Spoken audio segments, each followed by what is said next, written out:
کسی زمانے میں بغداد میں جنید نام کا ایک پہلوان رہا کرتا تھا۔ پورے بغداد میں اس پہلوان کا کوئی مقابلہ نہ تھا۔ بڑے سے بڑا پہلوان بھی اس کے سامنے زیر تھا، کیا مجال کہ کوئی اس کے سامنے نظر اٹھا سکے۔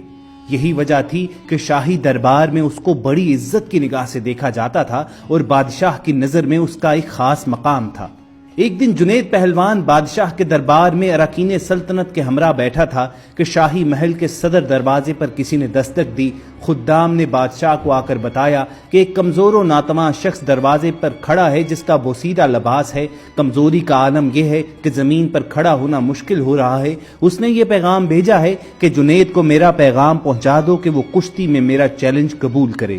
بادشاہ نے حکم جاری کیا کہ اس شخص کو دربار میں پیش کیا جائے۔ اجنبی ڈگمگاتے قدموں سے دربار میں حاضر ہوا۔ وزیر نے اجنبی سے پوچھا، تم کیا چاہتے ہو؟ اجنبی نے جواب دیا، میں جنید پہلوان سے کشتی لڑنا چاہتا ہوں۔ وزیر نے کہا کہ کیا تمہیں معلوم نہیں کہ جنید کا نام سن کر بڑے بڑے پہلوانوں کو پسینہ آ جاتا ہے، اور تم جیسے کمزور شخص کا جنید سے کشتی لڑنا تمہاری ہلاکت کا سبب ہو سکتا ہے۔ اجنبی نے کہا کہ جنید پہلوان کی شہرت ہی مجھے کھینچ کر لائی ہے، اور میں آپ پر یہ ثابت کر کے دکھاؤں گا کہ جنید کو شکست دینا ممکن ہے۔ جنید پہلوان بڑی حیرت سے آنے والے اجنبی کی باتیں سن رہا تھا۔ بادشاہ نے کہا، اگر اس سمجھانے کے باوجود یہ شخص بضد ہے تو اپنے انجام کا یہ خود ذمہ دار ہے، لہٰذا اس کا چیلنج قبول کر لیا جائے۔ بادشاہ کا حکم ہوا اور کچھ ہی دیر کے بعد تاریخ اور جگہ کا اعلان کر دیا گیا، اور پورے بغداد میں اس چیلنج کا تہلکہ مچ گیا۔ تاریخ جوں جوں قریب آتی گئی، لوگوں کا اشتیاق بڑھتا گیا۔ ان کا اشتیاق اس وجہ سے تھا کہ آج تک انہوں نے تنکے اور پہاڑ کا مقابلہ نہیں دیکھا تھا۔ انسانوں کا ٹھاٹھے مارتا سمندر شہر بغداد میں امنڈ آیا تھا۔ بادشاہ وقت اپنے سلطنت کے اراکین کے ہمراہ اپنی کرسیوں پر بیٹھ چکا تھا۔ جنید پہلوان بھی بادشاہ کے ہمراہ آ گیا۔ سب لوگوں کی نگاہیں اس پرسرار شخص پر لگی ہوئی تھی جس نے جنید جیسے نامور پہلوان کو چیلنج دے کر پوری سلطنت میں تہلکہ مچا دیا تھا۔ جنید پہلوان میدان میں اترا۔ اس کے حامی لمحہ بلمحہ نعرے لگا کر حوصلہ بلند کر رہے تھے کہ اچانک وہ اجنبی لوگوں کی صفوں کو چیرتا ہوا اکھاڑے میں پہنچ گیا۔ ہر شخص اس کمزور اور ناتواں شخص کو دیکھ کر محو حیرت ہو گیا کہ جو شخص جنید کی ایک پھونک سے اڑ جائے اس سے مقابلہ کرنا دانش مندی نہیں ہے۔ کشتی کا آغاز ہوا، دونوں آمنے سامنے ہوئے، ہاتھوں میں ہاتھ ڈالے گئے، پنجہ آزمائی شروع ہوئی۔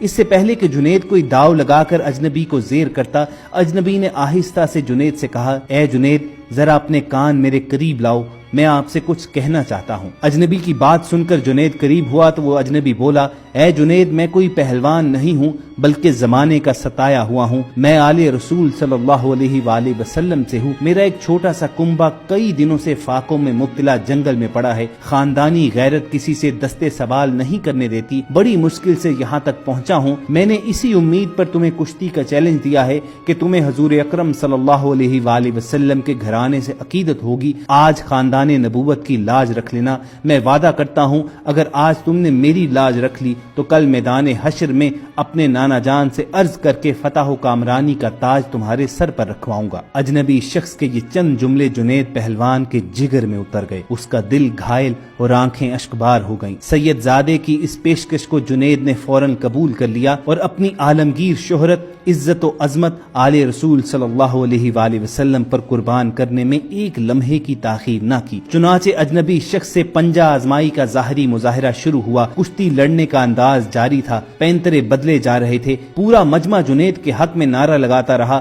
جوش و خروش بڑھتا گیا۔ جنید داؤ کے جوہر دکھاتا تو مجمع نعروں سے گونج اٹھتا۔ یکایک لوگوں کی پلکیں جھپکیں، دھڑکتے دل کے ساتھ آنکھیں کھلی تو ایک ناقابل یقین منظر آنکھوں کے سامنے تھا۔ جنید چاروں شانے چت پڑا تھا اور خاندان نبوت کا شہزادہ سینے پر بیٹھا فتح کا پرچم بلند کر رہا تھا۔ پورے مجمع پر سکتہ طاری ہو چکا تھا۔ حیرت کا طلسم ٹوٹا تو پورے مجمع نے سید زادے کو گود میں اٹھا لیا۔ ہر طرف انعام و کرام کی بارش ہونے لگی۔ خاندان نبوت کا یہ شہزادہ بیش بہا قیمتی انعامات لے کر اپنی پناہ گاہ کی طرف چل گیا۔ اس شکست سے جنید کا وقار لوگوں کے دلوں سے ختم ہو چکا تھا۔ ہر شخص انہیں اب حقارت سے دیکھتا گزر رہا تھا۔ رات ہو چکی تھی، لوگ اپنے اپنے گھروں کو روانہ ہو چکے تھے۔ عشاء کی نماز سے فارغ ہو کر جنید اپنے بستر پر لیٹا تو اس کے کانوں میں سید زادے کے وہ الفاظ بار بار گونجتے رہے۔ سوچتے سوچتے جنید نیند کی آغوش میں پہنچ چکا تھا۔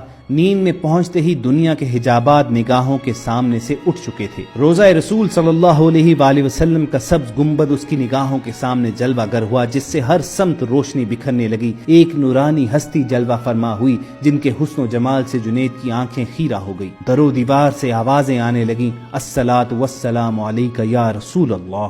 جنید سمجھ گئے کہ یہ تو میرے آقا ہیں جن کا میں کلمہ پڑھتا ہوں۔ فوراً خواب میں قدموں سے لپٹ گئے۔ حضور اکرم صلی اللہ علیہ وآلہ وسلم نے فرمایا، اے جنید اٹھو، قیامت سے پہلے اپنی قسمت کی سرفرازی کا نظارہ کرو۔